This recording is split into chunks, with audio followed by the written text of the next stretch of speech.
Meus amigos, boa tarde. Boa tarde. Boa tarde. Boa tarde. Muito bem. A gente tem que ficar animado, né? Sindicalista que já começa, boa tarde, aí já perdeu, né?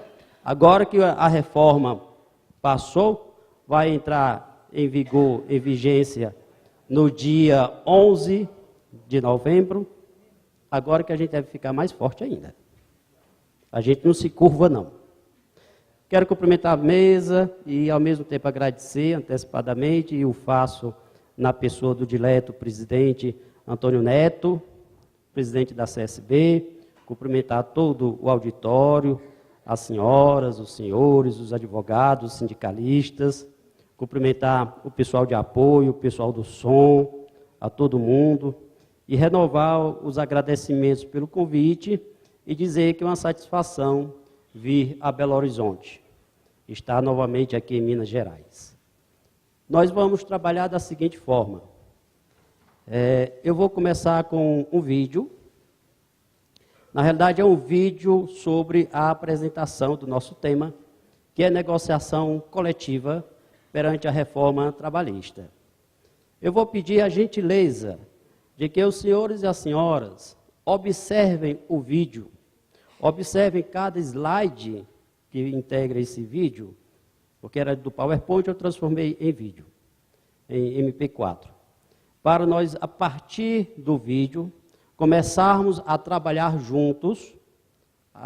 Vamos começar com algumas perguntas sobre o vídeo. Lá no meio do vídeo, ele dá uma paradinha, mas ele retoma. Só dá uma paciênciazinha que ele retoma. Tá? Uma música termina e outra música recomeça. Certo? Combinado? Combinado? Combinado. Por gentileza.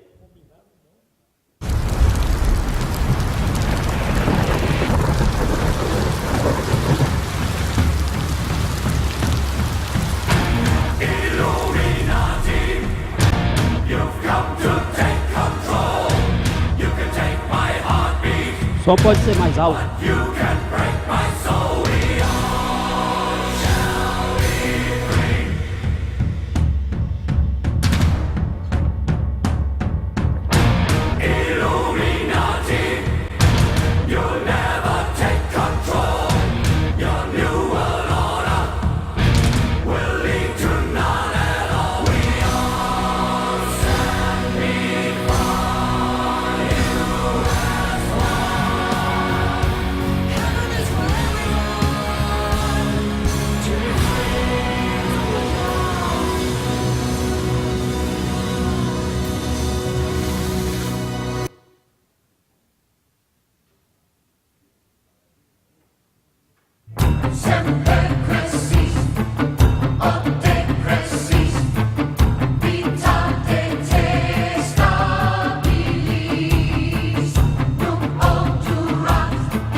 Muito bem. Obrigado. Em se tratando de negociação coletiva, Agora é a palavra de ordem, negociação coletiva. Os instrumentos coletivos de trabalho prevalecerão sobre a lei. Muito bem. A partir dessa premissa, eu vou fazer uma pergunta a esse ilustre auditório. O que mais chamou a atenção de vocês nesse vídeo? Alguém quer dizer alguma palavra? A música, muito bem, beleza, ótima. Isso foi resultado de uma negociação coletiva que eu tive em casa com as minhas filhas, sabendo o tipo de música que iríamos colocar como pano de fundo dessa apresentação.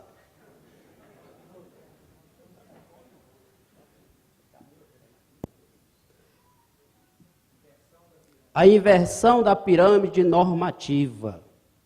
Ponto número 1. Mais alguma coisa?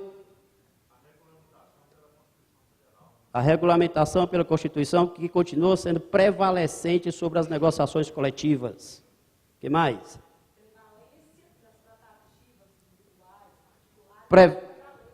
Prevalência dos acordos individuais, inclusive sobre a lei. Há o respeito às convenções internacionais, não só as convenções, mas também os tratados internacionais.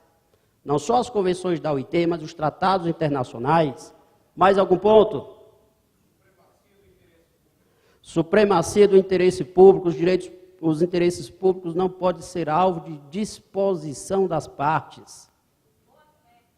Princípio da boa-fé, artigo 113 do Código Civil, é fundamental nas relações coletivas.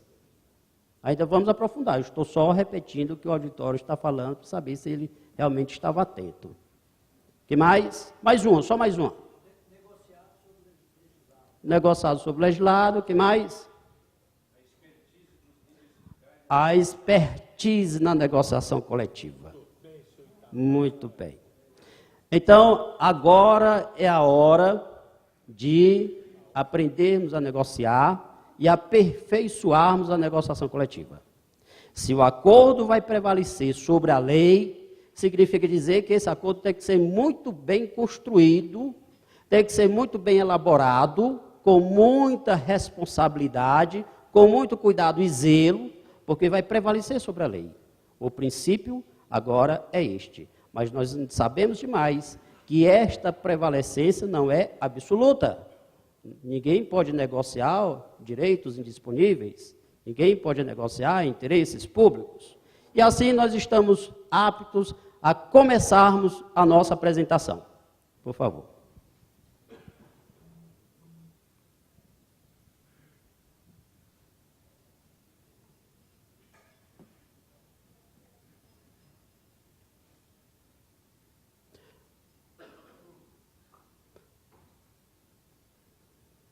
Bom, os efeitos deletérios da reforma trabalhista, a redução do impacto pela negociação coletiva. Nós sabemos demais que a lei 13.467 é uma lei, não foi, ela é uma lei, que modifica bastante as relações de trabalho e traz precarização nas relações trabalhistas. Vocês assistiram a palestra do professor Meton Marques, em seguida, a palestra do professor Clóvis sobre o assédio, e viram que realmente nós estamos passando por um momento de precarização. Agora, essas dificuldades que existem, ora agravadas pela nova lei, intitulada Lei da Reforma Trabalhista, esses efeitos podem ser minorizados pela negociação coletiva. Com essa reforma, o sindicato há de ser o sindicato de base. Necessariamente os sindicatos precisarão estar junto às suas bases, conversando mais com os trabalhadores, negociando pelos trabalhadores, defendendo os trabalhadores. Os desafios dos sindicatos aumentaram. O papel do sindicato ganhou uma relevância extrema. Às vezes eu vejo alguns jovens advogados, eu tive contato, dizendo, mudou a legislação do trabalho, acabou. Agora o que a gente vai ser? O que vai ser de nós, advogados? Meus amigos, quanto mais desgraça, melhor para o advogado. Então começa aprendendo aí. Se todo mundo estivesse em paz, tranquilidade, ninguém descumprisse a lei, não tinha mais advogado, não. Não é não, doutor? Não tinha mais advogado. Então, quanto maior a desgraça, maior a necessidade de advogado. Segundo, com o aumento da demanda que vai ter no judiciário, uma demanda enorme, com o aumento de trabalho nas entidades sindicais, os advogados se tornam ainda mais importantes do que sempre foram. Foi perdida uma luta política na lei da reforma trabalhista. Foi travada uma luta no Congresso Nacional, na Câmara, no Senado, no próprio Planalto, no Palácio, e esta luta foi perdida. Aliás, isso já estava anunciado, já sabíamos que essa luta ia ser perdida, considerando o perfil atual da grande maioria dos políticos brasileiros. Já sabíamos dessa perda da luta. Mas veja bem, a cada ação existe uma reação. Foi pedida uma batalha. Temos agora uma batalha a construir no âmbito do judiciário. E até chegarmos ao judiciário, existe ainda um canal de diálogo que precisa se fazer com as empresas, com as entidades empresariais. Este é o momento em que mais precisamos estudarmos conceitos, princípios, retomarmos os fundamentos do direito e sabermos negociar. Existem muitas cláusulas que se quer, existem muitas cláusulas desejadas, mas será que essas cláusulas, de fato, são cláusulas possíveis? Observe bem, na negociação coletiva, a negociação é um jogo de poder e de argumentação. O que leva uma pessoa a negociar com a outra? O que leva uma entidade sindical a sentar na mesa perante outra entidade sindical e chegarem ambas a um consenso? Primeiro, para sentar, é preciso haver um indício que seja de ganho recíproco. Uma entidade vai chegar para outra e dizer, eu quero negociar com você. E o que eu ganho com isso? Ninguém vai sentar de graça. É preciso ter uma proposta de ganhos recíprocos. Ou a outra possibilidade, aqui já utilizando a linha mais maquiavélica, de Maquiavel, é a ameaça, o poder que alguém tem de fazer mal ao outro. Se não houver esse poder de fazer mal ao outro, o outro não lhe dá a atenção devida, nem o respeito devido. Então, as entidades que sejam frágeis, que proponham acordos e convenções, a classe empresarial vai sentir dificuldade de negociar. O que vai valer é o argumento, a força de argumentação. Tem que saber argumentar, tá? Ou também o sindicato tem que ser forte o suficiente para que o outro lado diz, não, esse sindicato é melhor negociar com ele, porque pode ser que ele resolva fazer uma paralisação aqui na minha porta, adotar alguma medida que prejudique a empresa, enfim, eu tenho que negociar. Se não houver possibilidade de ter ganhos recíprocos imediatos, pelo menos essa outra possibilidade é preciso estar presente. Estes são os dois fatores principais que levam as partes a sentarem numa mesa para uma negociação. A argumentação. A reforma trabalhista, ela tem dois artigos centrais, que é o artigo 611-A e o artigo 611-B. O artigo 611-A estabelece um rol de matérias que podem ser negociadas. E diz que estas matérias passíveis de negociação prevalecerão sobre a lei. Em primeiro lugar, observe o que se entenda por lei. Às vezes a gente diz no dia a dia, a lei da gravidade, a lei do mais forte, a lei que veio do Congresso Nacional, a Constituição é uma lei. O que ele se entende por lei? A lei, aí, é a lei ordinária. Tão ordinária quanto esta que passou. Então, é a lei ordinária. Não é a Constituição. A Constituição continua sendo suprema. O equilíbrio negocial continua sendo essencial. É interessante que nós já sabíamos, há tempos, de que o equilíbrio negocial é muito importante para um acordo e uma convenção coletiva. Mas a nova legislação estabelece e coloca isto como ponto não mais de política sindical ou de política negocial, mas agora com um aspecto, uma veia, uma natureza jurídica. É preciso haver um equilíbrio na negociação. Quer as cláusulas de partida e contrapartida estejam expressas ou estejam implícitas. Não pode haver desequilíbrio. É necessário haver o equilíbrio negocial. Se porventura houver uma negociação coletiva, um acordo coletivo, uma convenção coletiva de trabalho, em desequilíbrio, este instrumento é passível de anulação.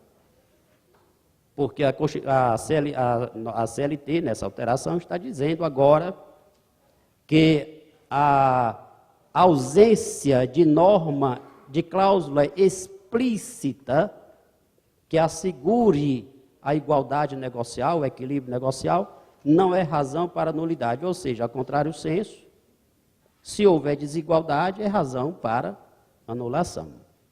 Então, trouxe um fator que era político, de política sindical, e tornou jurídico.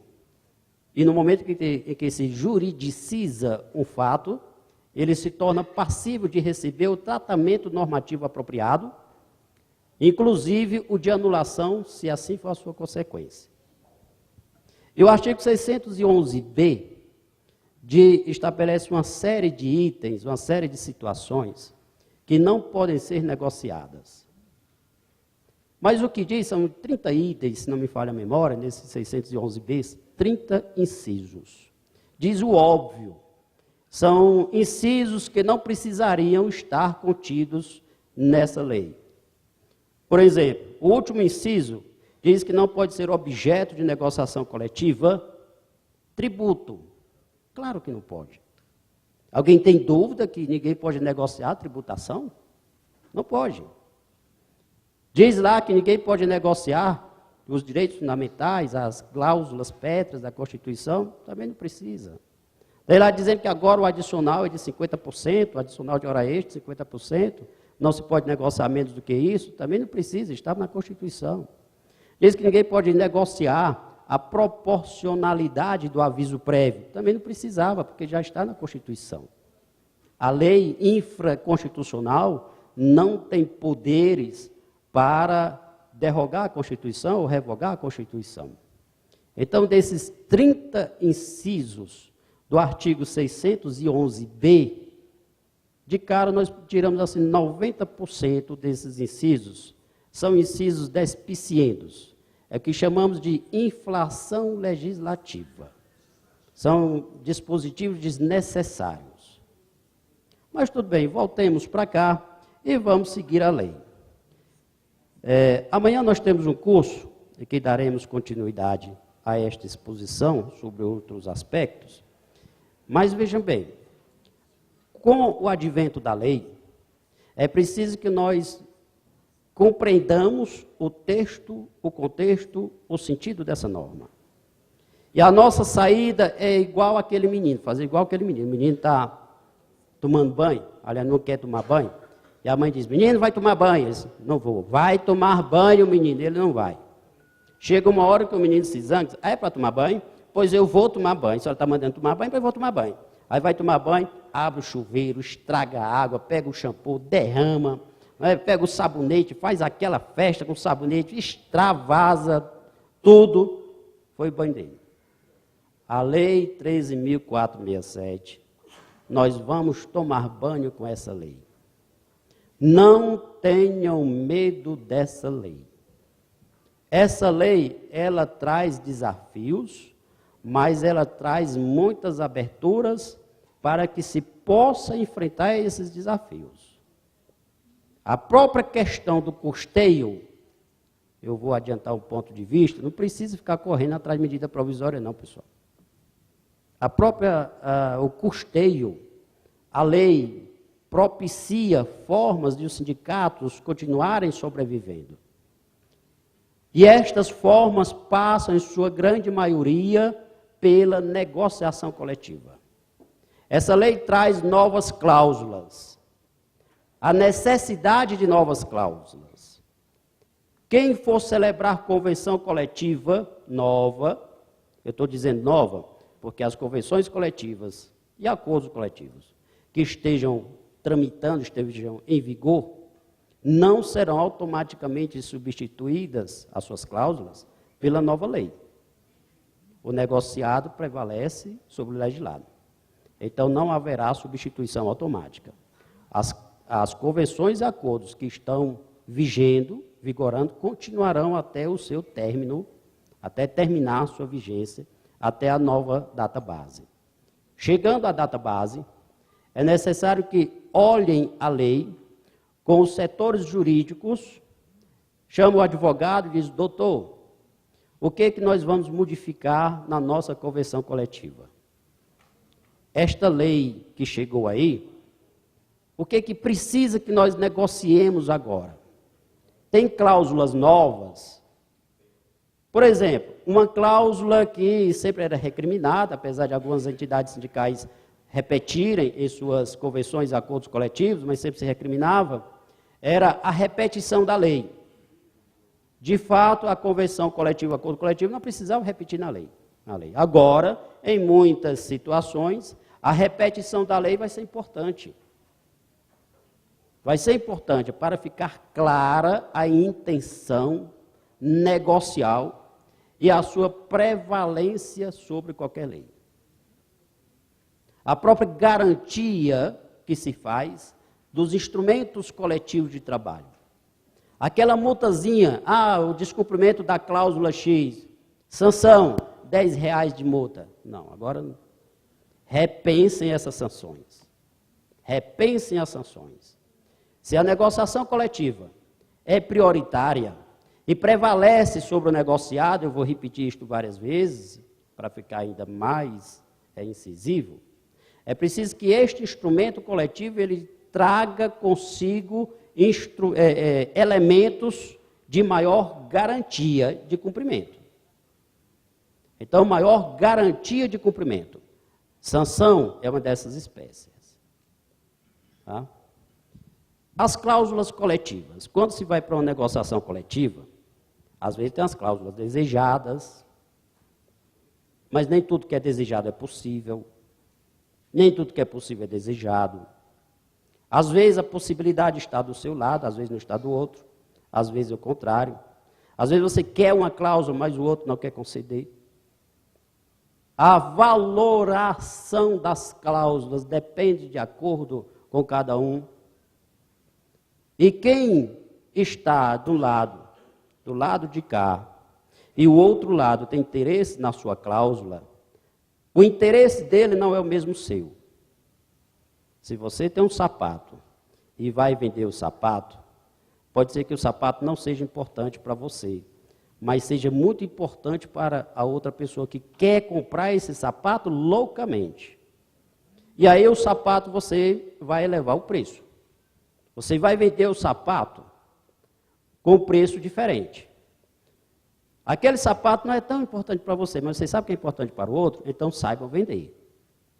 A mesma coisa a cláusula coletiva.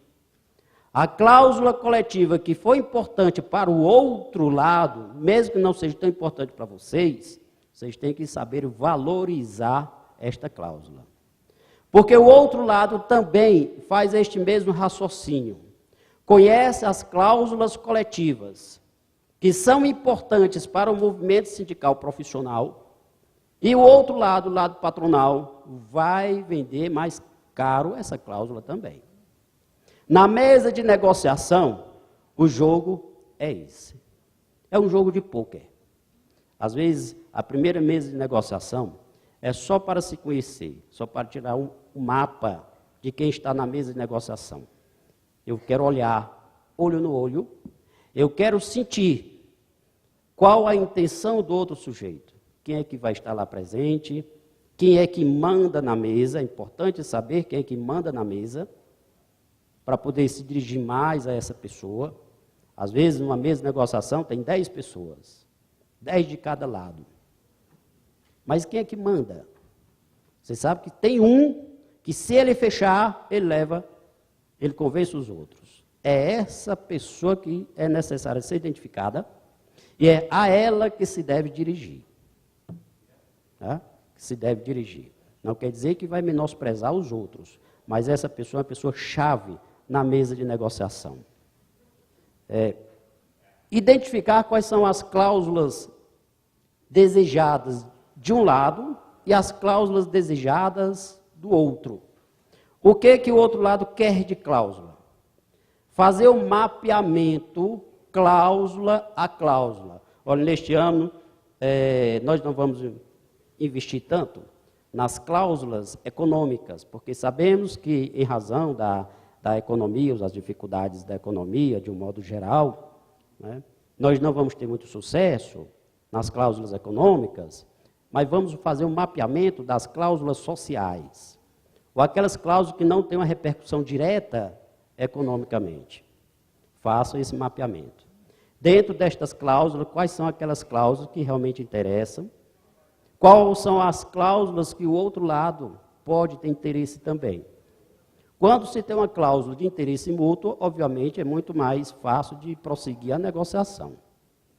Quando tem divergência nas cláusulas, aí começa a dificuldade. O equilíbrio negocial. Negociação tem que ter um equilíbrio. São as propostas, as contrapartidas. Agora, é preciso também saber oferecer. É como o Pai Nosso. Veja, não é apenas venha a nós o vosso reino. Também seja feita a vossa vontade. Uma negociação requer vantagem para ambos os lados. E você não pode chegar, uma das partes chegar para a outra e dizer, olha, eu quero uma cláusula, eu quero essa cláusula assim, assim, assim. Ele diz, em troca de quê? O que você me dá de volta? Ah, eu não sei. Pois tem que já que saber. Obviamente que a cláusula que vai dar de volta, vocês não vão oferecer a cláusula mais valiosa. Em uma primeira sentada já não vão começar entregando o jogo. Olha, esta é a cláusula mais valiosa que a gente tem, está aqui. Já não vão fazer isso, obviamente. Vão trabalhar com outra cláusula, uma cláusula menos valiosa, para que a proposta ela comece a ser oferecida na mesa. A cláusula que foi importante, qual é a cláusula mais importante em uma negociação coletiva? Não é a que é importante para você, é a que é importante para o outro. Esta é a cláusula que vai pesar mais na negociação coletiva. Esta é a cláusula trunfo de vocês. E esta é a cláusula que deve ser vendida lá em cima. Lá em cima. Com a nova reforma, com essa reforma trabalhista, qual é uma cláusula que as empresas vão querer? Quitação anual. Esta vai ser uma cláusula que as empresas vão querer. Quitação anual. Vocês sabem que, sendo esta uma cláusula importante para as empresas, vocês vão ter que vender essa cláusula muito bem vendida. Vão ter que colocar no seu devido pedestal. Vão ter que conceder a esta cláusula o peso necessário a uma boa negociação coletiva. Ah, eu vou trocar essa cláusula por uma contribuição sindical. Não foi bom negócio.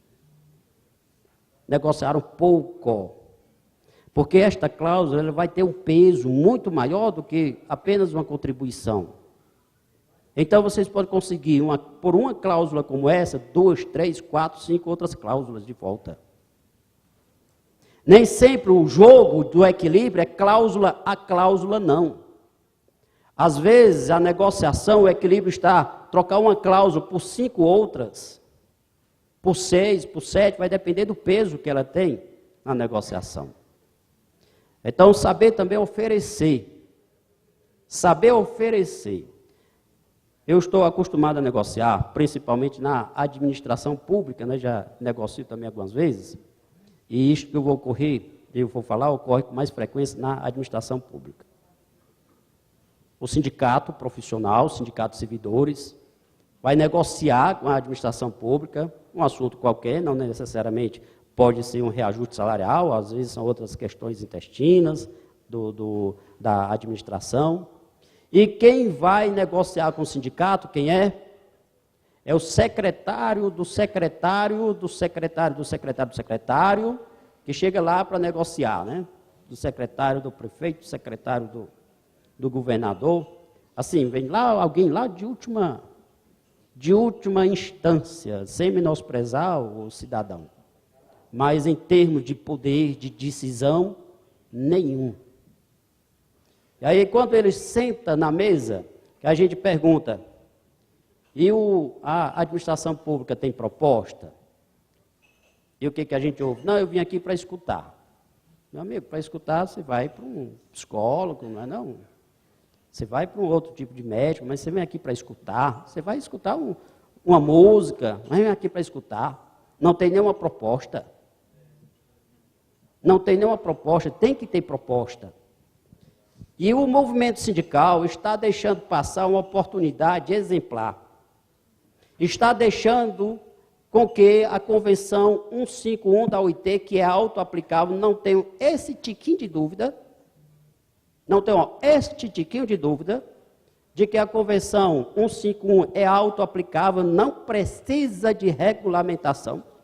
Já era para o movimento sindical ter feito uma representação internacional contra o Brasil, que ratificou a Convenção, adotou todos os atos normativos necessários à validez dessa Convenção internacional, e a administração pública brasileira continua insistindo em não dar cumprimento a essa convenção.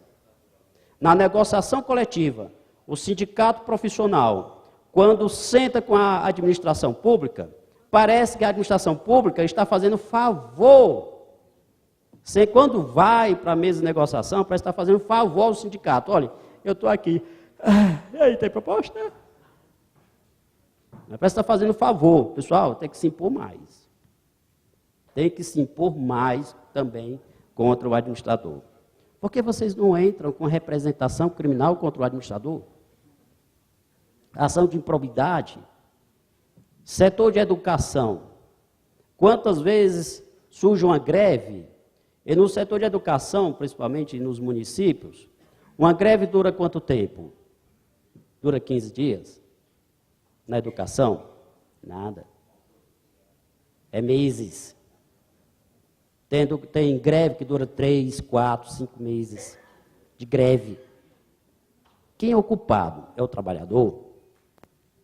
O gestor público, ele tem uma obrigação de zelar pela res pública.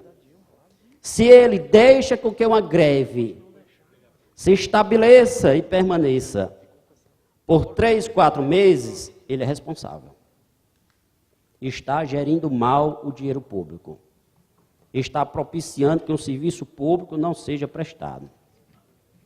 Então, não é só o sindicato que tem que ser penalizado, não é só o trabalhador que tem que ser penalizado, receber as multas, deixar de receber o salário, tem que repor as aulas. O gestor público tem que responder também administrativamente.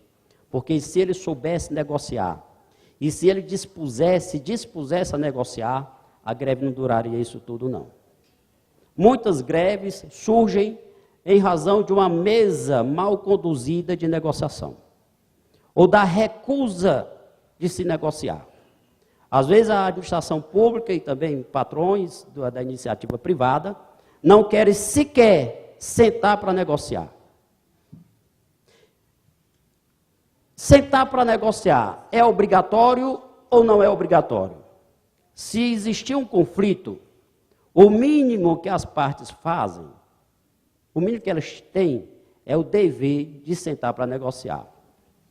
E este dever de sentar para negociar ganha força agora com a reforma trabalhista.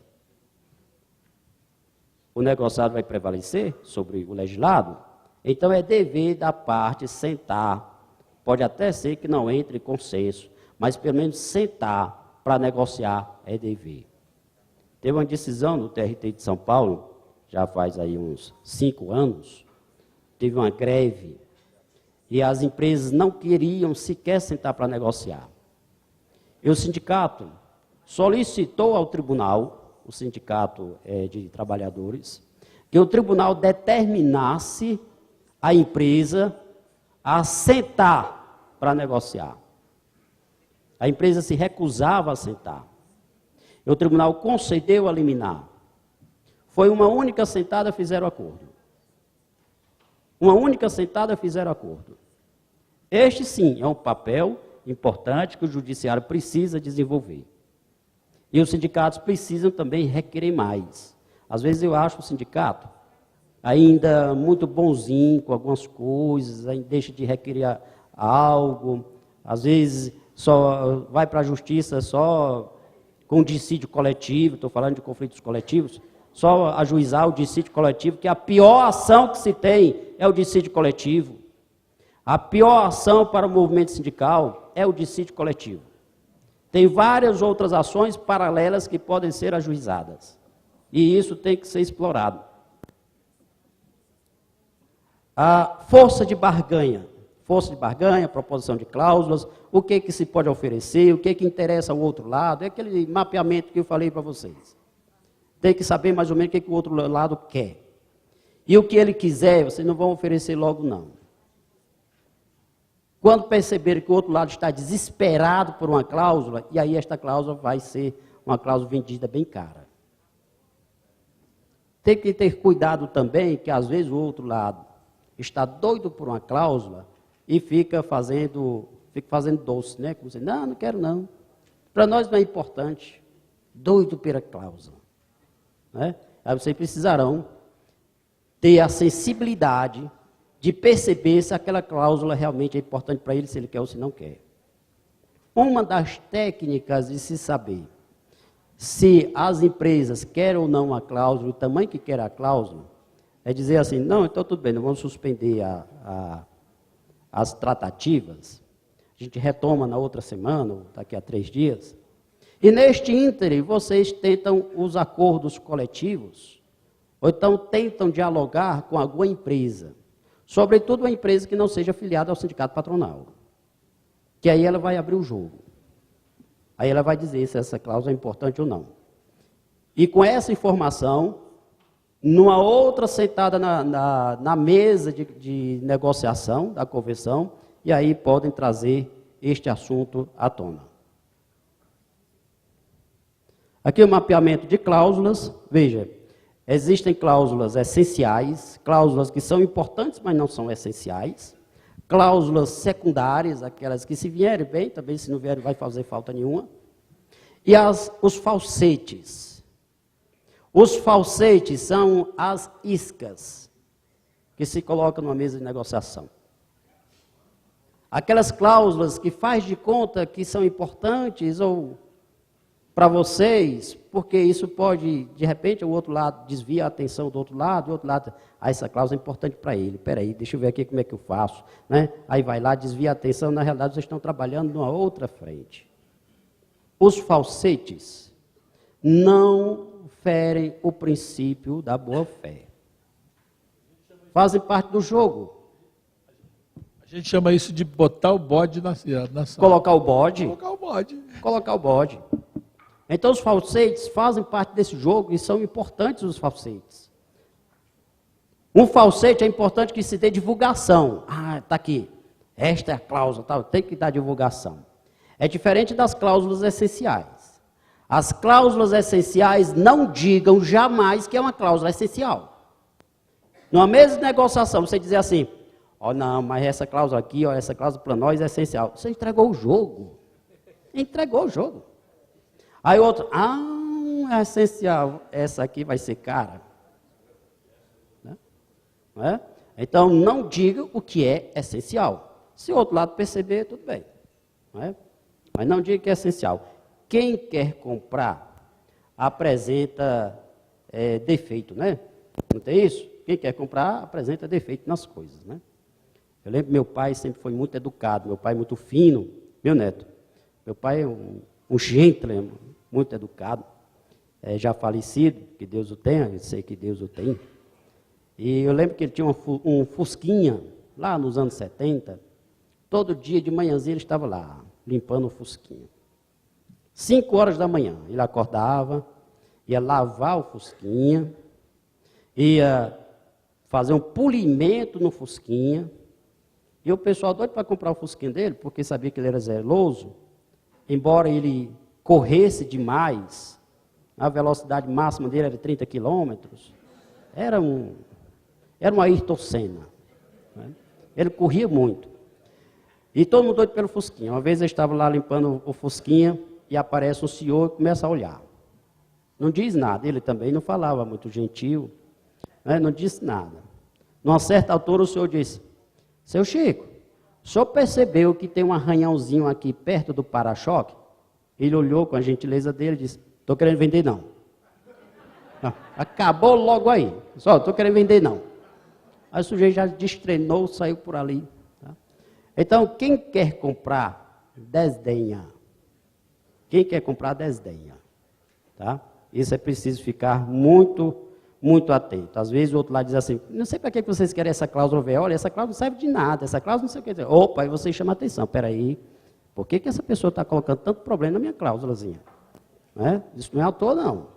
Numa mesa de negociação não tem palavras vãs. Não tem comportamentos vãos. Tá? Tudo é pensado. Sabe aquela brincadeirinha que um chega e tal, tira uma piada com o outro? Ali é à toa? É não.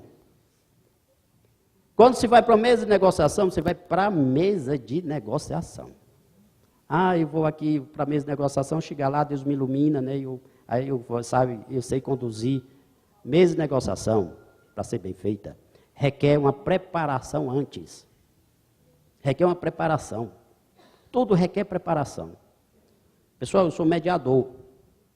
Eu sou mediador. Eu sou bom de acordo. Meu índice de acordo é em torno de 90%. Muitas vezes vejo o pessoal brigando e diz, me dê uma oportunidade, sente perante mim. Em 90% a gente consegue os acordos. E eu me preparo antes, eu vou saber quem é um sindicato, o que está rolando, quais as principais cláusulas, né, como é que está a situação. Eu vou me inteirar. Quando eu vou para a mesa de mediação, eu já tenho muitas das informações de que eu preciso. Eu vou complementar essas informações na mesa de mediação para eu poder saber das coisas, saber conduzir. Como é que eu vou saber dar uma proposta de acordo lá na hora? Como é que eu vou saber dizer assim, rapaz, também, peraí, uma proposta de acordo dessa, né? Então eu tenho que me preparar.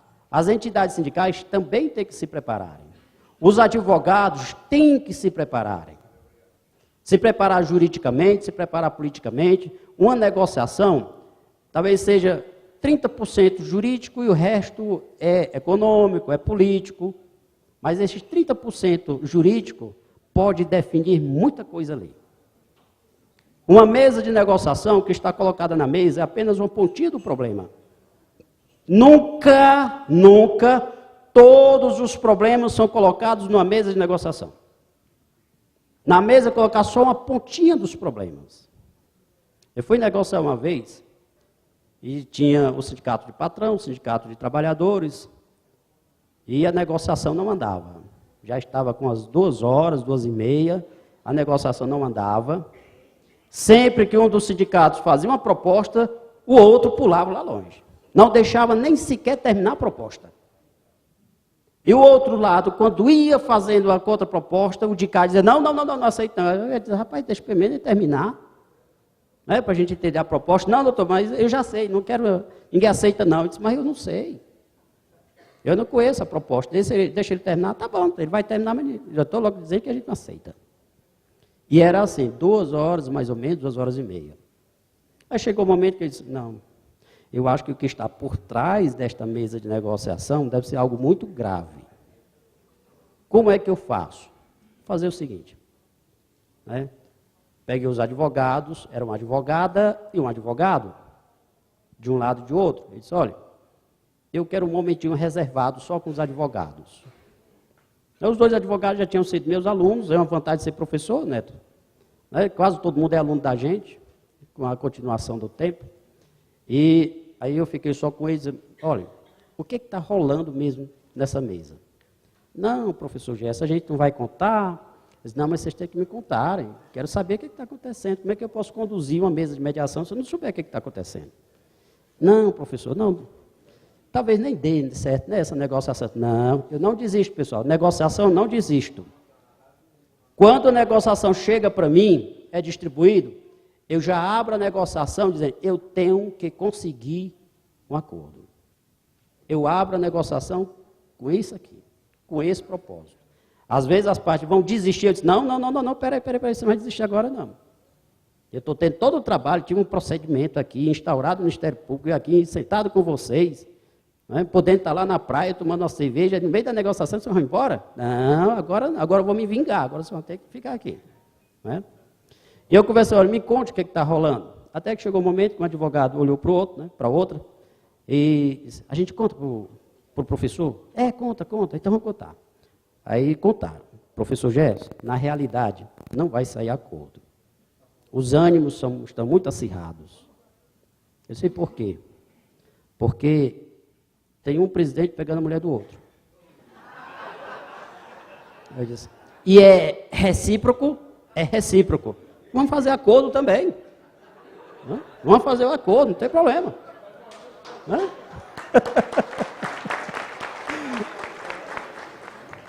Mas aí, né, claro, eu disse na mesa, brincando com eles, eu vou fazer um acordo também. Aí nós armamos uma estratégia. Olha, vocês vão me ajudar a construir a saída dos presidentes. E vamos negociar diretamente com os advogados e com o vice-presidente de cada entidade. Né? Vamos construir, vocês me ajudam? Ajudamos. E eles realmente me ajudaram.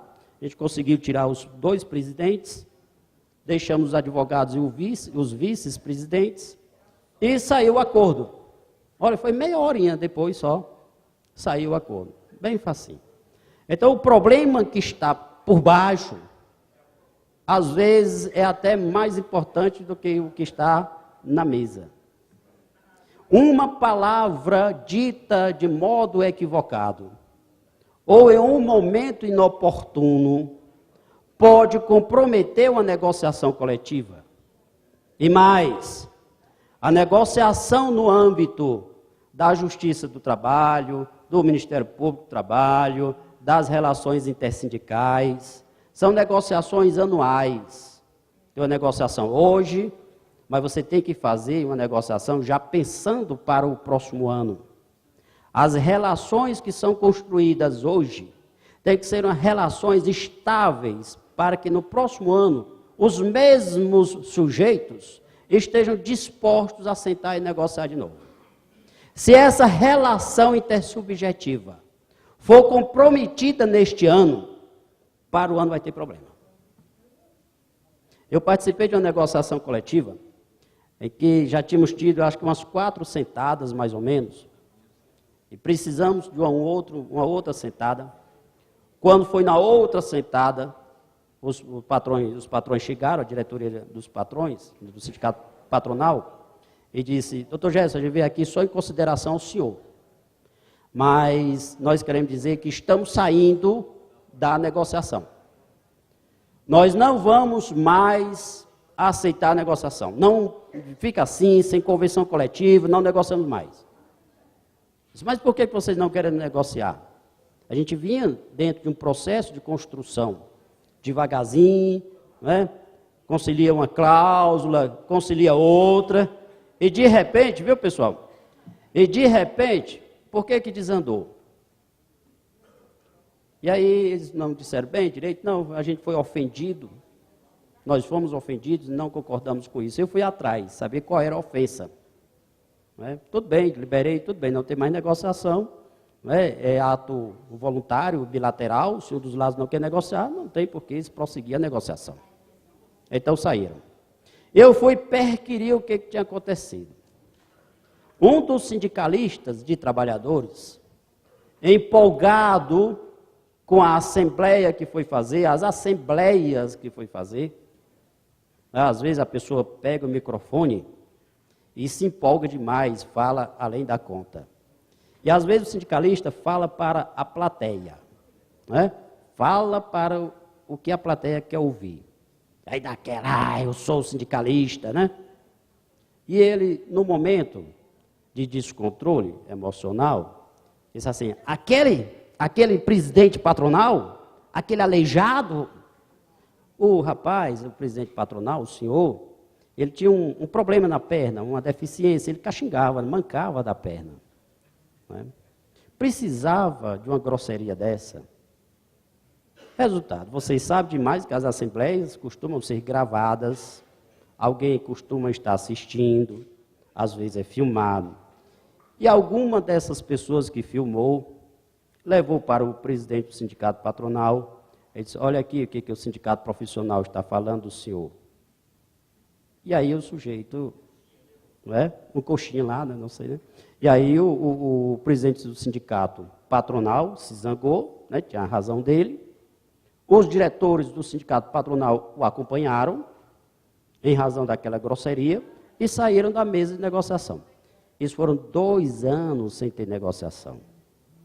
Porque no ano seguinte, ainda era a mesma diretoria, ela não negociou de novo. Só retomaram a mesa de negociação depois de muita construção nossa, quando mudou a diretoria. Então perceba que são atos que vão ter uma repercussão lá na frente. Uma negociação hoje, uma das melhores coisas que se faz em uma negociação é plantar o espírito de boa disposição já para a próxima negociação. Uma negociação não é para sair arrasando uma das partes.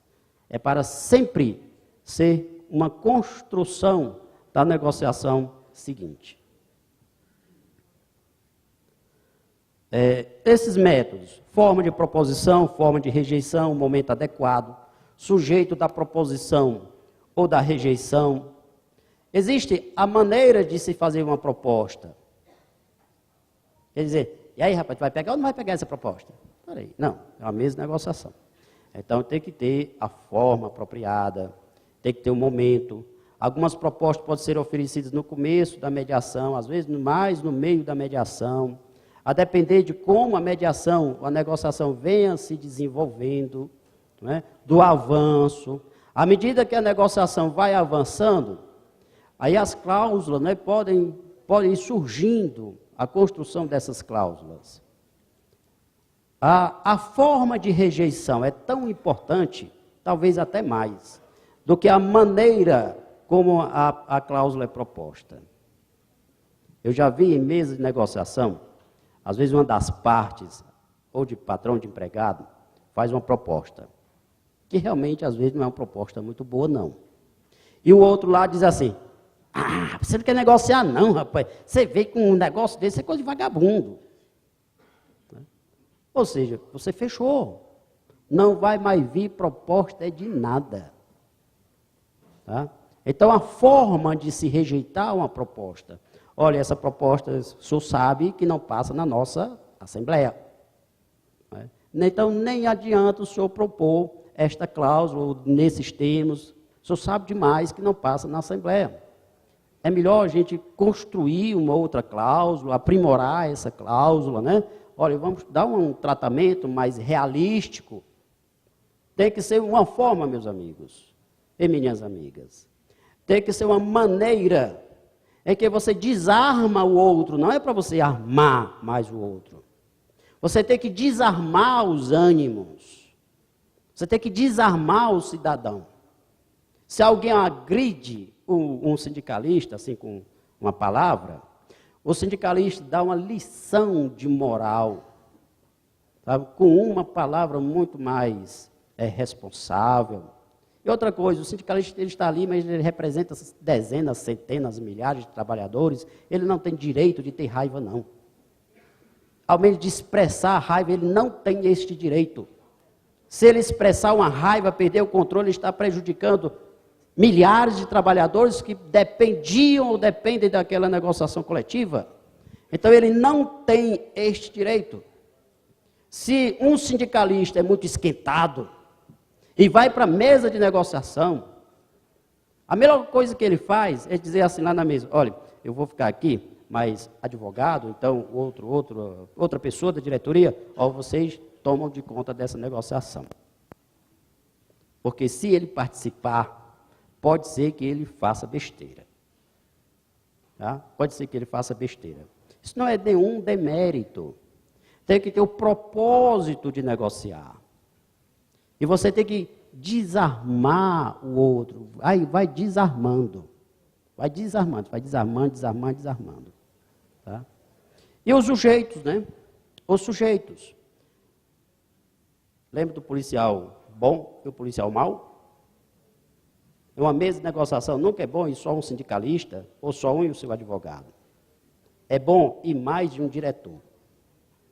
Além do advogado, obviamente. Ir mais de um diretor. E às vezes tem aquelas coisas que precisam ser ditas na mesa, mas que não convém que seja o presidente do sindicato que diga. Né? Então, fulano, é a tua vez, vai lá. Né? Tudo combinado. E o fulano vai lá, dá assim umas palavras mais fortes, e o presidente do sindicato, calma, bem, não é bem assim. Ah, o outro já ouviu. Né? Olha, não é bem assim e tal, olha, eu vou controlar aqui meu colega disse, né, passou além da conta, muitas desculpas, né? É tudo proposital, mas o outro ouviu. É igual um tapa na cara, você pode pedir desculpas, 10 mil desculpas, mas o tapa ficou. Não é? Pode ter uma indenização, mas o tapa ficou. Então, a mesma coisa, às vezes o outro vai e fala algumas coisas que precisavam ser ditas, mas que não convinha que fosse o presidente do sindicato. E outras coisas só podem ser ditas pelo presidente do sindicato. Não pelo advogado. Na mesa de negociação, quem deve conduzir a mesa de negociação é o dirigente sindical. O advogado está para dar o apoio. Muitas vezes o dirigente sindical tem uma dúvida. Aí diz, doutor, ele falou aí que é ilegal. É ilegal mesmo? O senhor lembra que essa cláusula é legal ou é ilegal? O advogado, não, doutor, já tem até jurisprudência construída. Aí tem. Ah, então pronto. Então ele não quer conceder a cláusula porque não quer mesmo. Né? Aí fica com essa história. Né? Então, o advogado é importante para dar essa orientação jurídica na mesa. Isso dá uma segurança maior às negociações coletivas, aos instrumentos coletivos de trabalho. A venda, ou a entrega, ou a troca, melhor a troca, daquela cláusula importante para a categoria, normalmente deve vir do presidente, porque ele tem a responsabilidade maior com a categoria. O ganho de uma cláusula importante, necessariamente é do presidente. Ele tem que ficar com esse mérito.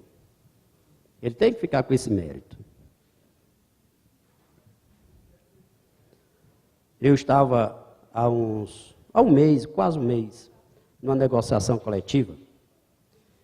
Eu lido com negociação coletiva, acho que há uns 15 anos, mais ou menos. Uns 15 anos eu lido diretamente com negociação coletiva. E há um mês, um peão, semi-analfabeto, me deu uma aula do que é uma negociação coletiva. A gente sempre aprendendo, né? Me deu uma aula. Claro, com aquele jeito dele simples, sem técnica, e eu fui escutando e fui colocando dentro da técnica, mas fiquei encantado com a lição que ele deu na mesa de negociação. E ele fez a classificação do que está aí no PowerPoint apresentado. Ele disse, olha, em uma negociação existem os condicionamentos, existem as propostas, existem as consultas, existem os compromissos, esforços. Então vamos ver passo a passo. Era uma mediação muito difícil lá, muito difícil. Greve, a direção partida, tanto a direção dos empregados quanto a dos empregadores estavam enfrentando problemas internos. Então, a mediação, na realidade eu fiz 4 mediações em um, porque eu separei os 2 grupos, e quando ia conversar com os empregados, o sindicato dos empregados, eu começava pacificando, tentando pacificar a briga entre os diretores que estavam presentes. Então, olha, vocês têm que se unirem. Não, doutor, mas ele está errado, aí essa proposta, aí você vai fazer uma proposta para as empresas, vocês vão estar divididos, já perderam. Não, mas nós não concordamos. Enfim, aí a gente tive que fazer, primeiramente, toda cláusula aí, fazia a mediação com um, para poder extrair uma proposta conjunta e levava lá para o outro. Chegava lá no outro, tinha a divisão também, um concordava, o outro não concordava, aí o mesmo discurso. E é mais, como mediador, você não pode acirrar os ânimos. Às vezes, quando dizia assim, né, que eu já vi mesas de negociações, né, de negociação, muitas vezes o pessoal diz, doutor Jéssica, que pessoal não vale coisa nenhuma, é todo bando de vagabundo. Eles não querem fazer acordo, não, eles gostam de arruaça. Eles querem confusão. O senhor vai ver. Aí eu chegava lá na mesa e outro. E aí, doutor Jéssica, que pessoal ali, o que falou para o senhor? Ali não tem um que preste, né? Eu disse, não, não foi isso que eles falaram, não. Eles disseram que estão esperando uma proposta. É o trabalho mediador. Se eu fosse dizer a verdade, que um estava dizendo sobre o outro e o outro sobre um, aí pegava fogo. Né? Aí o outro pegava fogo. Mas esse peão dizendo assim, existem condicionamentos.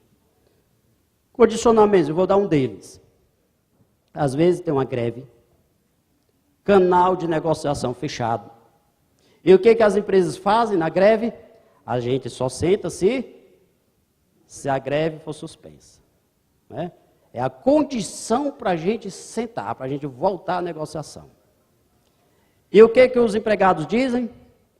E a gente só suspende a greve se o outro lado sentar. E aí fica aquele negócio, quem é que cospe aqui primeiro na mãe do outro? Não é? Aí fica aquele negócio. Então isso é um condicionamento. Ó.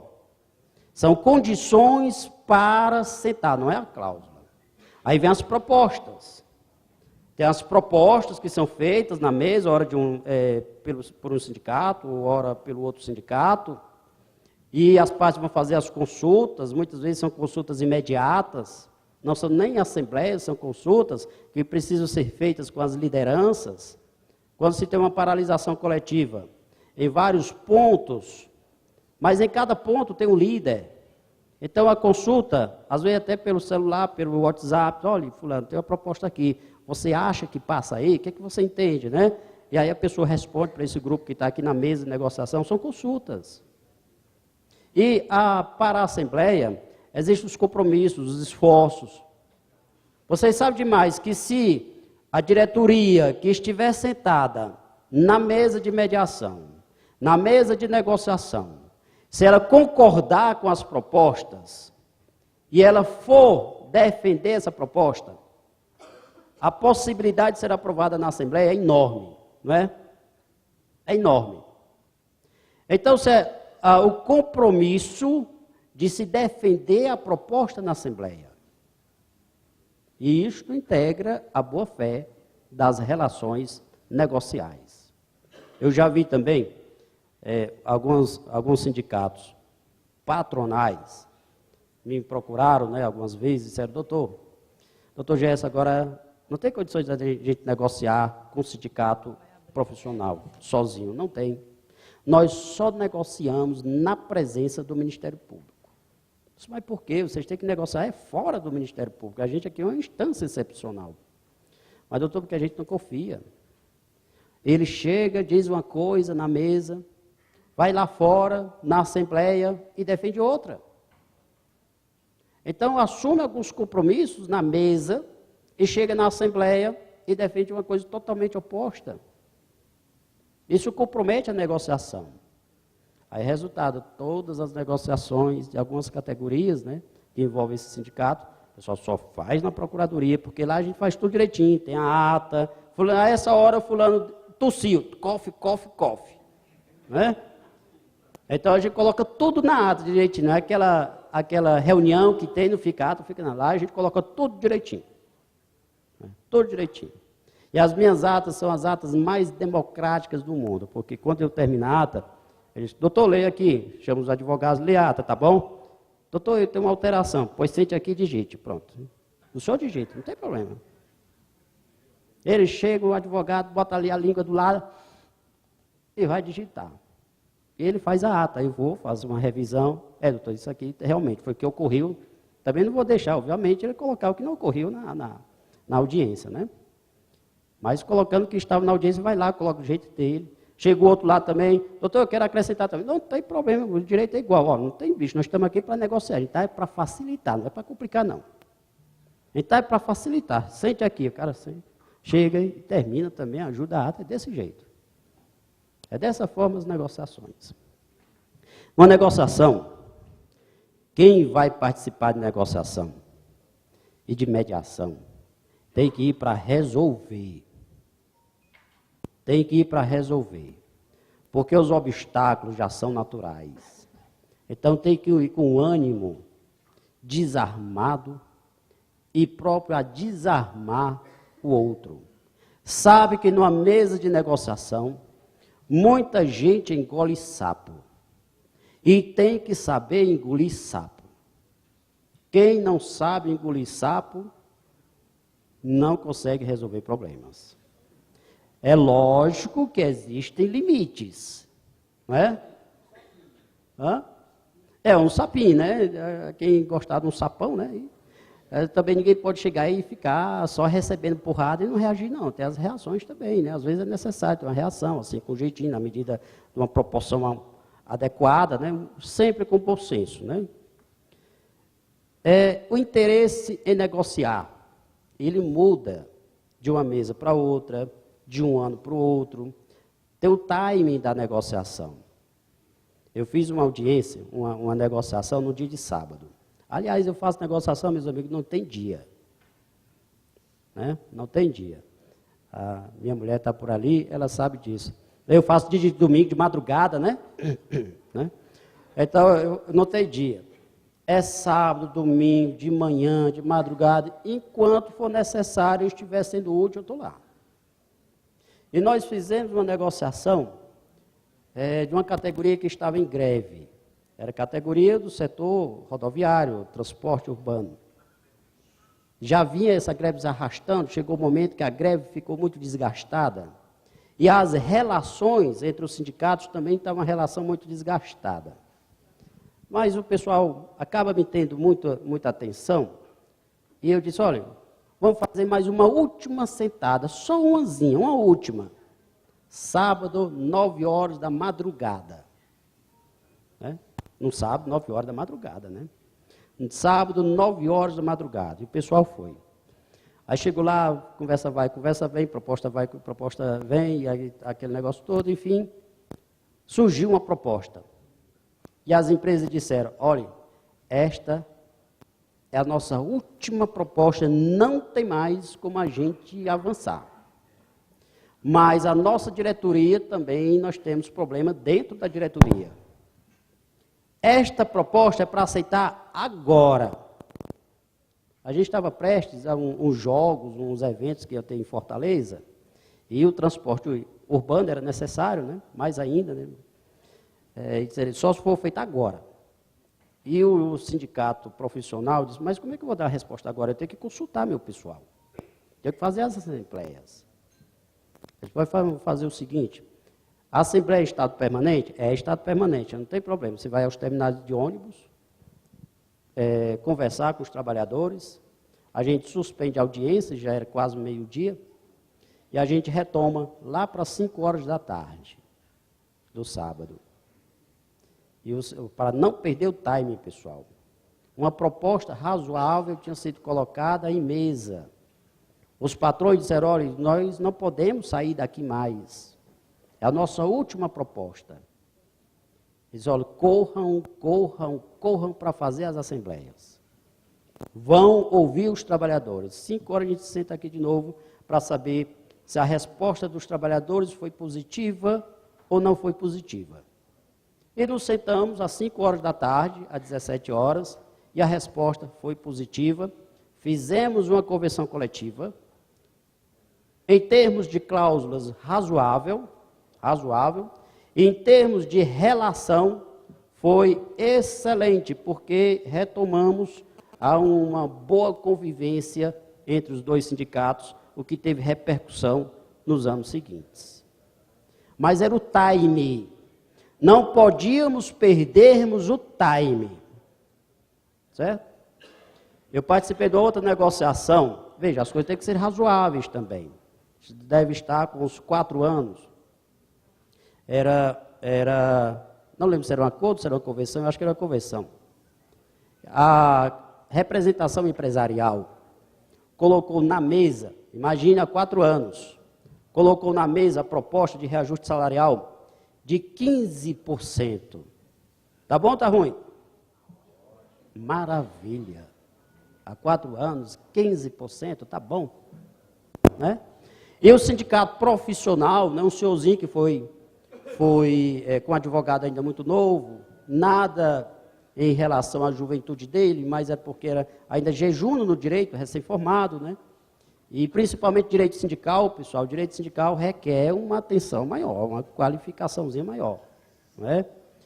E o advogado também não soube explicar muito bem, e o representante do sindicato profissional dizendo, não, doutor, a gente só aceita se for 20%. Ele disse, homem, pega 15%, está excelente. As outras cláusulas estão resolvidas? Estão. A única pendente é a do reajuste. E as suas repercussões? Mas então pegue 15%. Não, a gente só aceita se for 20%. Olha, vocês vão perder. Né? Não, mas é porque a categoria está esperando 20%. Alguém criou essa expectativa na categoria, né? Alguém criou essa expectativa na categoria. Não vai aceitar os 20% não, os 15% não. Não, a gente não aceita não, só se for 20%. Nem que a gente vá para dissídios. E nessa época, a inflação tinha dado 8, alguma coisa. Ou seja, quase o dobro a empresa estava oferecendo. Eu disse, você sabe quanto é que o tribunal dá? A jurisprudência brasileira, o reajuste salarial é só o da inflação. Então, era os 8, alguma coisa por cento. Você vai para dissídio. Nós estamos dispostos a ir para dissídio. Aí eu insisti com ele e tal. Disse, então tudo bem. Não convenci. Chamei o patrão de volta, o patrão entrou. Ele disse, olha, não foi possível construir a sua proposta. O senhor tem uma contraproposta? Tem não, doutor. O senhor há de convite que 15% com a inflação, que é quase a metade, não dá para a gente oferecer mais do que isso. Eu vou ter uma responsabilidade lá com a minha diretoria. Eu já estou aqui antecipando 15%. Depois não foi possível, não. Ah, doutor, então pronto. Então, se não foi possível, eu vou pedir permissão ao senhor, mas eu vou me retirar da mesa de negociação, porque não tem mais como avançar. Mas tudo bem, então, vamos encerrar a mediação. Aí, encerramos a mediação, o patrão ia saindo, eu acho que não tinha nem fechado a porta, o sindicato profissional, esse senhor Zesli, dizia, ei, eu mudei de ideia. A gente aceita os 15%. E o patrão, não, volto mais não. De jeito nenhum. Não sou menino, não. Passei aqui meia hora insistindo com 15%, você não aceitou. Aí agora vem dizer que aceita, não aceito mais não. Vai embora. Doutor Gerson, obrigado. Saí. Tá, tchau, vai embora. Eu dizendo para ele, olha, foi falta de experiência.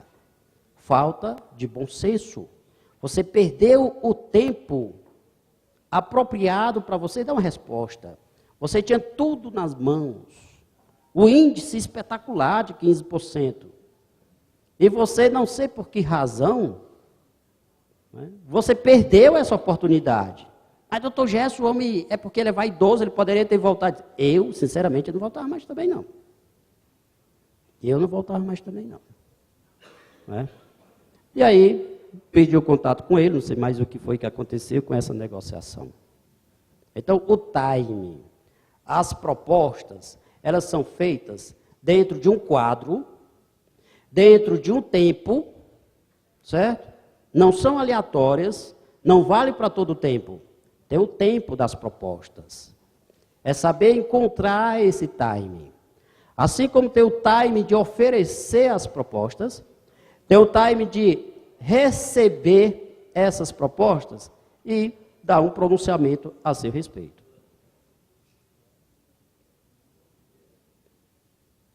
Nessa reforma trabalhista, afinal, o que é que os sindicatos querem em termos de negociação? Façam uma reflexão, vocês, não precisam me dizer, não precisam falar nada. O que que vocês querem da reforma? O que vocês esperam da reforma? Né? E em troca disso, o que vocês estão dispostos a dar, a oferecer? O que vocês acham que podem oferecer? Ah, doutor Gerson, em razão da cláusula X, eu estou disposto até a abrir, não é? Abrir mão da outra assim, assim, assim. Esta é uma reflexão que vocês precisam fazer, porque tem muitas cláusulas agora novas, cláusulas importantes, que precisam de um amadurecimento.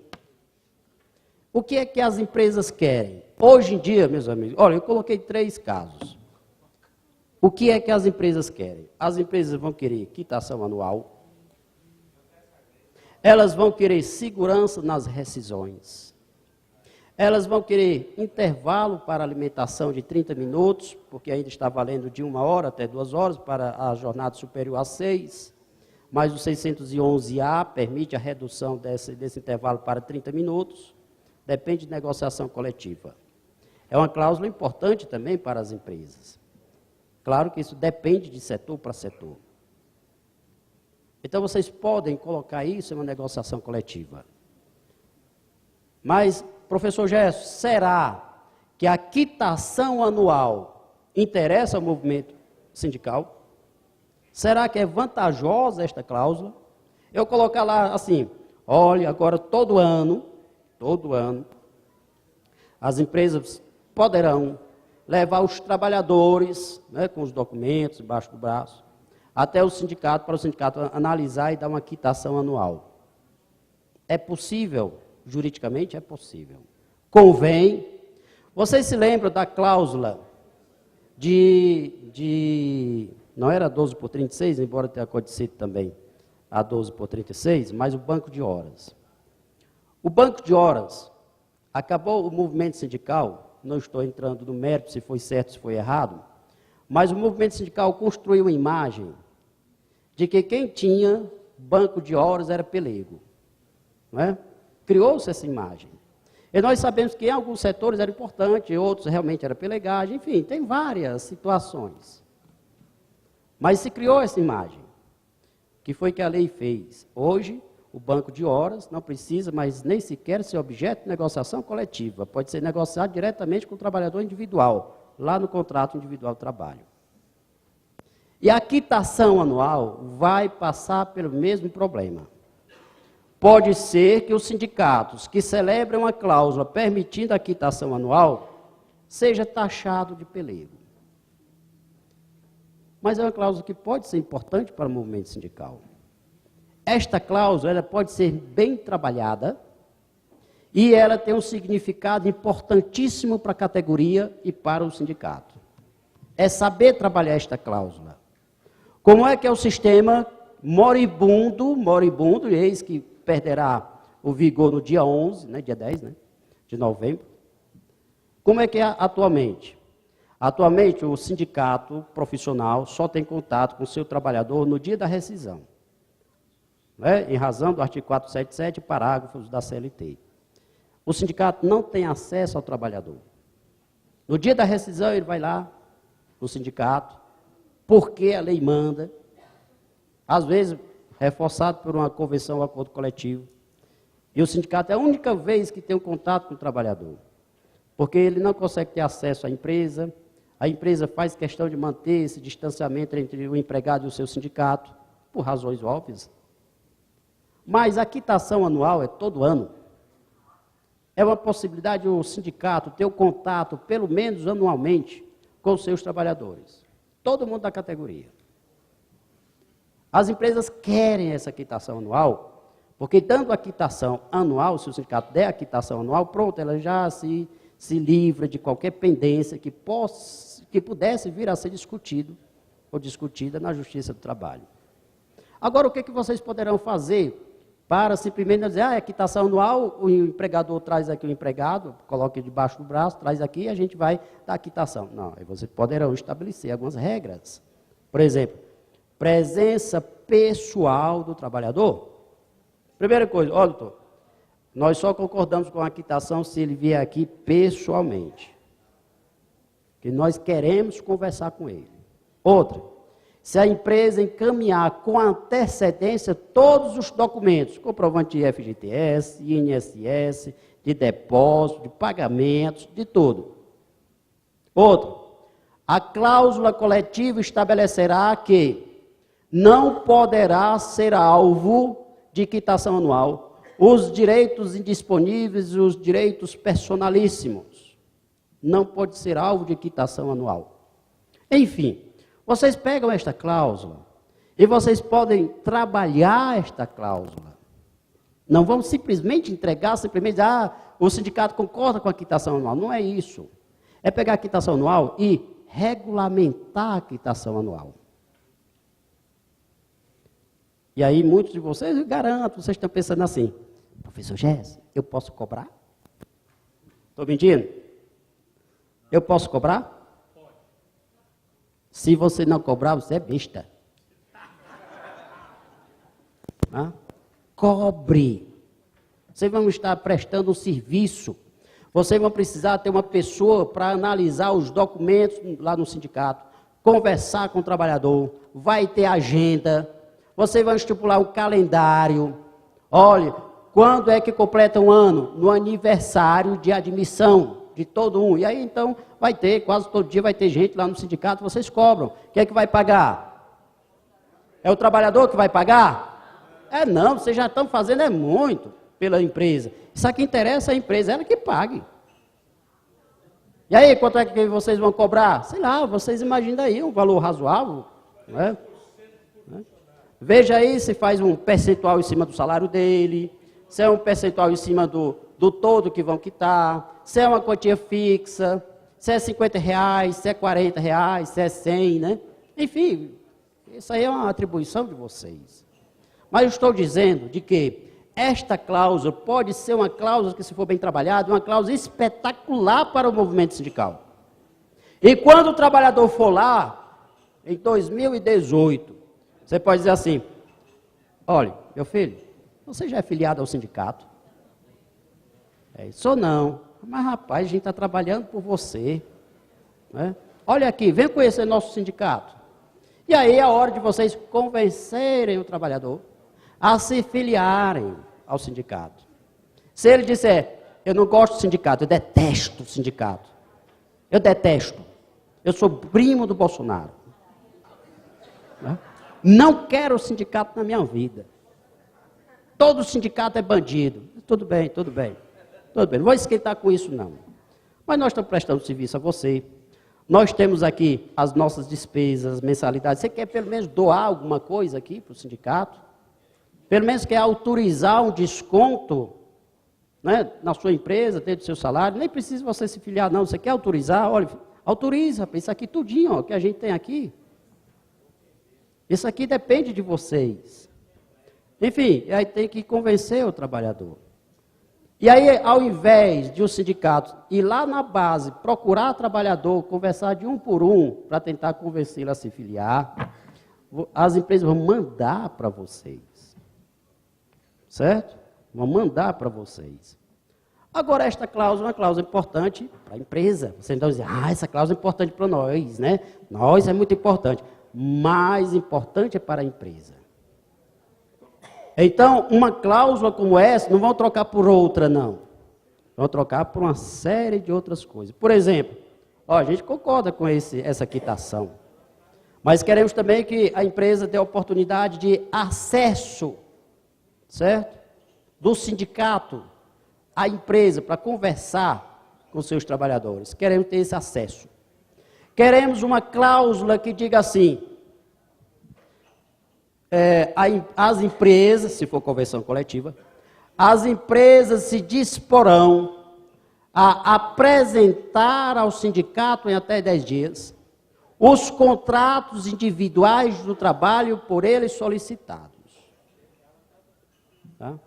Por quê? Meus amigos, fiscalização do trabalho acabou, você sabe, né?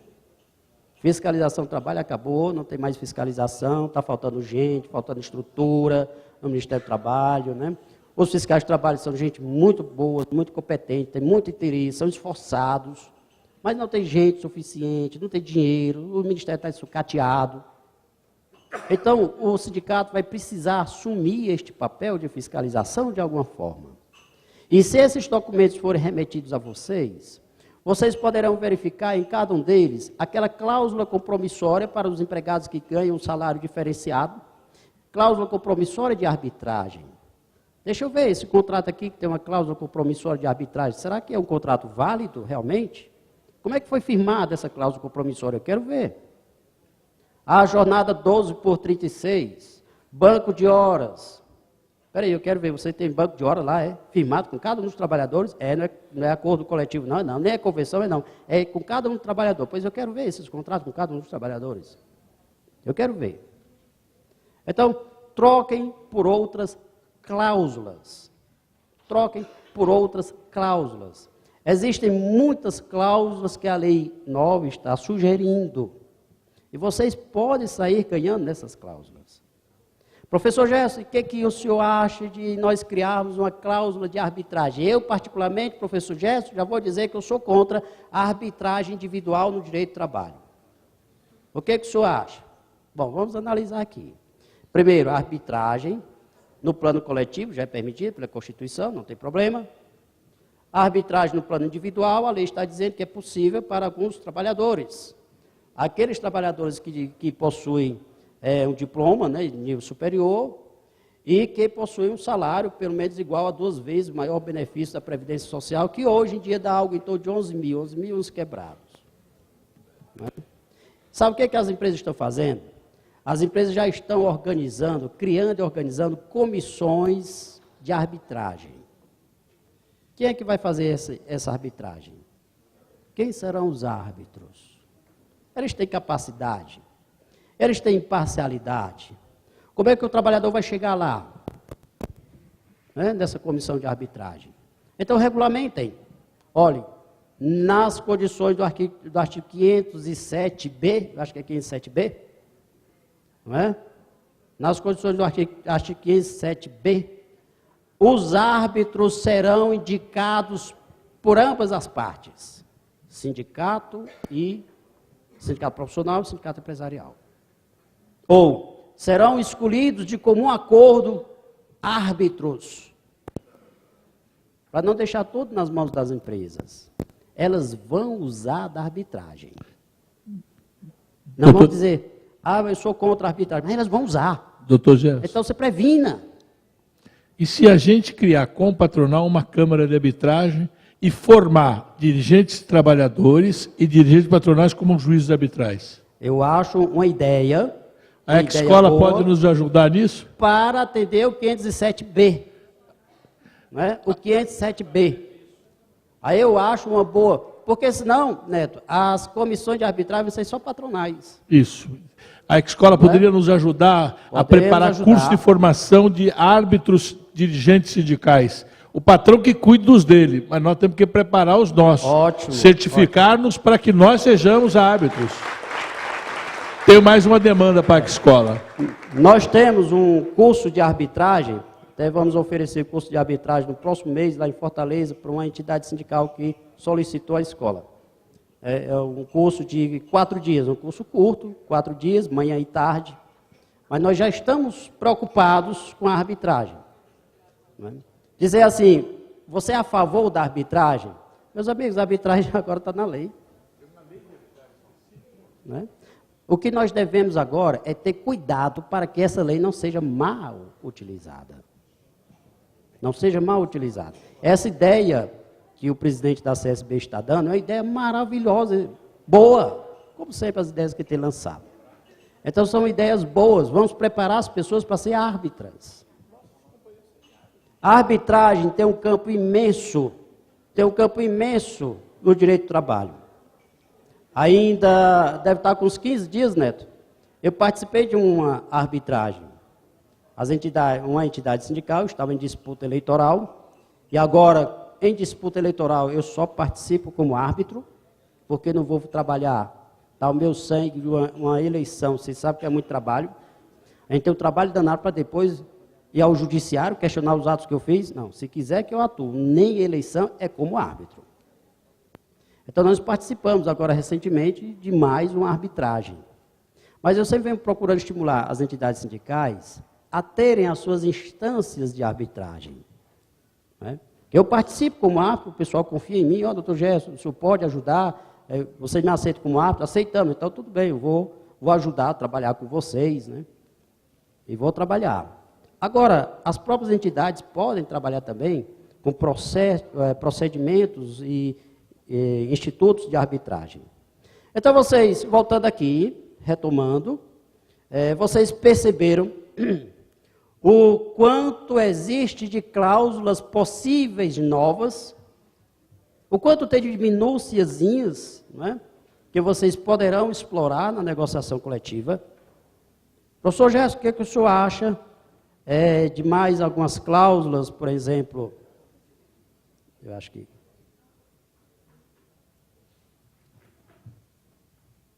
chegou o horário, alguém botou o olhão, né? Meu amigo, me ajude aí, por favor, dê um toque. Obrigado.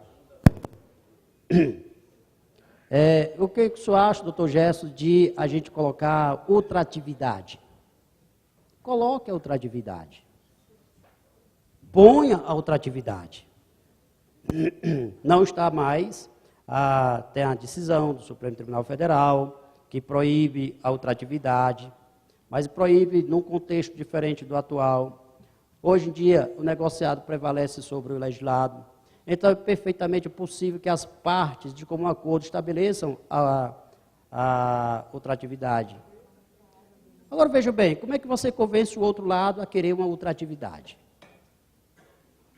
Você tem que saber convencer. Tem que saber convencer as pessoas. Como é que você convence?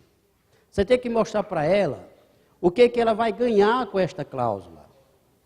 O que pode ser positivo para ela também.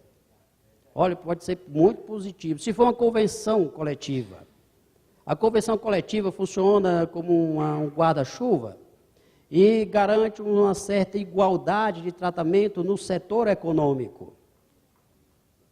As empresas que vão concorrer entre si têm interesse em que aquela situação permaneça. Porque quando termina o prazo de uma convenção, um acordo coletivo, e aí as empresas colocam, cada qual vão defender os seus interesses, os seus patamares, os seus salários, e isso pode ter uma repercussão no valor do produto que é oferecido ao final. Tá? O que nós chamamos de construção, aliás, de negociação positiva, é uma negociação construtiva, não a destrutiva, a construtiva, que constrói cláusulas boas para ambas as partes, que constrói boas relações, é uma negociação racional, as cláusulas construídas com emoção, só pelo simples fato da emoção, são cláusulas fadadas ao insucesso mais cedo ou mais tarde. Então, as cláusulas racionais, elas tendem a permanecer e a serem duradouras. Negociações prospectivas são as negociações que estão pensando no amanhã, pensando na próxima negociação. Cada negociação é uma semente da outra negociação. E equilíbrio. Tem que haver um equilíbrio na negociação. Então, esta é a negociação... Vou ver aqui. É a negociação positiva. Eu acho que a pilha aqui falhou.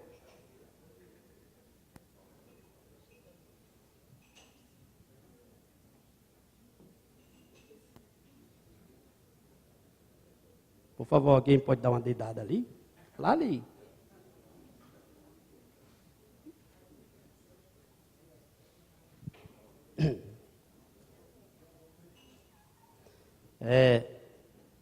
Eu não entendi muito bem, eu acho que foi um deslize aqui do legislador. O que se procura não é uma segurança nas negociações coletivas, não é? Então, como é que você amplia as possibilidades de anulação de uma convenção coletiva? Foi um deslize. Como nós estamos hoje, antes de a lei entrar em vigor, o Tribunal Superior do Trabalho vem entendendo que só tem um legitimado para anular instrumentos coletivos de trabalho. Quem é? Ministério Público. Com uma ou outra exceção, às vezes tem uma disputa de base, um sindicato faz um acordo com o outro sindicato, aí aparece um terceiro sindicato, olha, o acordo foi errado, ele não tem legitimidade, quem tem somos nós. Mas tirando essas situações de disputa, quem pode ajuizar uma ação anulatória de cláusula coletiva é o Ministério Público. Então, veja bem, vou pegar a categoria do presidente Neto, que deve ter em torno de 150 mil, Neto, na base? 150 mil na base. Então, se ele celebrar uma convenção coletiva, as partes, o sindicato profissional, o sindicato patronal, dizem assim, olha, só tem uma pessoa que pode vir e desconstituir essa negociação, é o Ministério Público. Então, nós só temos que ficar de olho num. Agora, com a reforma trabalhista, criou-se um parágrafo 5º que amplia estas possibilidades. Vamos ler, está aí.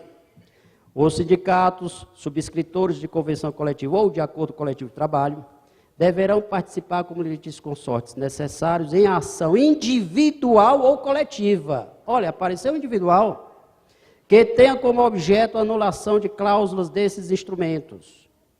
Significa que nas ações é possível haver, inclusive, ações anulatórias individuais. E agora, o Neto, quando celebrar a convenção coletiva dele com o sindicato patronal, diz assim, antes a gente ficava de olho no Ministério Público, agora nós temos 150 mil pessoas e mais um que poderão promover a anulação da cláusula coletiva.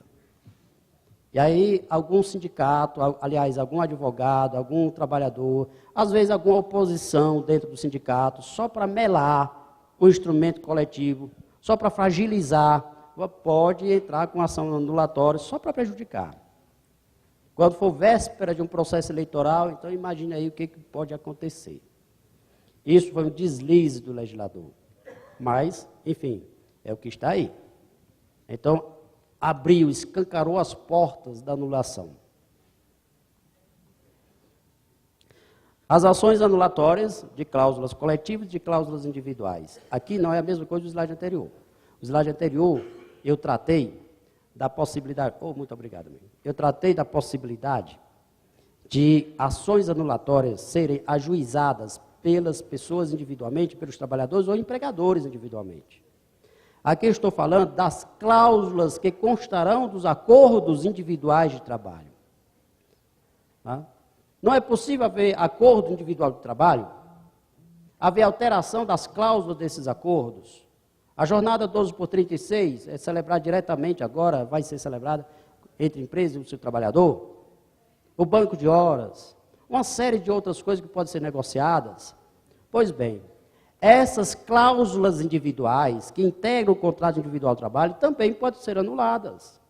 Quem é que pode anular? O sindicato. O próprio trabalhador, né, que é interessado. E o sindicato pode ajuizar a ação de anulação da cláusula do contrato individual de trabalho. O sindicato é um substituto nato do trabalhador, seja ele filiado ou não seja filiado, porque o sindicato representa a categoria, não representa os filiados, representa a categoria, está na Constituição e é que as normas da OIT esclarecem. Então, o sindicato pode ficar de olho nesses contratos individuais, inclusive para ajuizar as ações coletivas. Às vezes, vamos imaginar um sistema em que as empresas estejam contratando os trabalhadores e cláusulas nulas de 10, 15, 20, 30, 50 trabalhadores. Cabe ação coletiva em defesa de todos os trabalhadores, não só as ações individuais. É preciso também, nesse novo contexto, estabelecer metas negociais. Estamos passando por uma crise econômica. Dizem que está começando a dar sinais de um suspirozinho, talvez mais uma esperança. Né? Mas nós vamos sair dessa crise. As negociações coletivas precisam ser plantadas de olho com o que pode acontecer daqui para frente. Não é daqui para trás, é daqui para frente. Então, cláusulas que prepararão o terreno para outras futuras cláusulas. Tem que haver a definição de cláusulas, analisar custos, estratégias. Vocês, sindicalistas, vão passar por um momento de grande indefinição, que é o custeio sindical. Eu, particularmente, acredito de que vocês vão sair muito bem. Eu acho que a reforma trabalhista fechou uma porta, escancarou janelas. É o que eu creio, sinceramente. Mas, de qualquer forma, prudência e caldo de galinha nunca fez mal a ninguém. Então, dá uma enxugadazinha na conta, botar o pé no freio. A reforma trabalhista entrará em vigor no dia 11 de novembro. Teremos o restinho de novembro e dezembro, virada do ano. E aí vocês terão condições lá para janeiro de fazer uma avaliaçãozinha melhor. Sobretudo quando a convenção coletiva, o acordo coletivo de trabalho, né, a data base for nesse período aí, vocês terão condições de avaliar melhor esse novo quadro. Este momento é de prudência. E as convenções e acordos coletivos podem, inclusive, pessoal, serem revistos, se houver acordo, se houver consenso. A reforma trabalhista entra em vigor no dia 11 de novembro. O meu acordo coletivo vigorará até março do próximo ano. E aí, esse período, como é que fica? É possível negociar com a empresa? É possível fazer uma adaptação, um adendo ao acordo coletivo. Mas, veja bem, tenha muito cuidado com esse adendo. Tenha muito cuidado. Muito cuidado. Aqui as cláusulas modernas, quitação anual, outra atividade, acabamos já falamos disso, né? Norma de transição, se houver um adendo ao acordo coletivo, às convenções coletivas, eu colocaria assim, que se tivesse possibilidade de se verificar como é que vai ficar a transição da CLT atual para essas alterações, seria muito interessante cuidar da transição. Eu vi uma matéria no Valor Econômico desta semana. O Valor Econômico já colocando, meus amigos, alguns escritórios de empresas, recomendando às empresas a pagar com bens. Então, a pagar com geladeira, pagar o trabalhador com geladeira, pagar com ventilador, porque esses bens não integram salário. Então, sobre esses bens não incidirá FGTS, nem INSS, não vai contar para férias, 13º, repouso, tudo mais. Estão recomendando às empresas a pagar um salário enxuto, só o piso de preferência, e o restante a ser pago como prêmios, porque prêmio não é salário. Se prêmio não é salário, não incide os encargos sociais. Já imaginaram o rombo que vai ser no INSS? As empresas chamando salário de prêmio, dando um apelido qualquer. O professor Meton, na manhã de hoje, né, falou sobre esse assunto. Porque as empresas estão pretendendo mudar o nome, mudar o apelido. Eu não posso, meus amigos, chegar e dizer assim, olha, isto é um copo. Isto é um copo. É muito fácil dizer, pois beba nele. Pois beba nele. Isso é um copo? Pois beba. Eu não posso dizer que, olha, tem uma televisão aqui à minha frente. Eu não posso dizer, isso aqui é um carro. Pronto, o nome disso agora é carro. É carro? Pois ande nele, dê a primeira aí e vai embora. Então não é a mudança do nome que modifica a natureza e a essência das coisas. De qualquer forma, para evitar a má prática de algumas empresas, cairia muito bem se vocês construíssem cláusulas já especificando o que é salário e dizendo algumas outras coisas, o que é prêmio. Conceitue. Considera-se prêmio, né, algum retorno por alguma atividade, algum rendimento excepcional do trabalhador. Conceitue essas coisas. Porque senão o trabalhador nem se aposentar ele vai. Ou vai se aposentar com um valor muito pequeno. Vai ter problema nas suas férias, no seu 13º. Então, conceituem o que é salário. Eu vi, Neto e ilustre auditório, muitas possibilidades de novas cláusulas serem construídas. Muitas possibilidades, já como precaução da devastação que se pretende colocar neste país em termos de relações trabalhistas. Mas eu vi também muita abertura, muitas possibilidades positivas na negociação coletiva. Eu vi muita coisa boa. Fiquei vibrando com as possibilidades que poderão ser construídas. Agora, cabe a vocês, entidades sindicais, saberem negociar, escolher o que deve negociar, o que seja de conveniência, o que seja de prudência. Não corram atrás de medida provisória, pode sair muito caro. Vocês têm muita coisa a tirar proveito da reforma trabalhista. Vamos tomar banho com ela. Meus amigos, muito obrigado.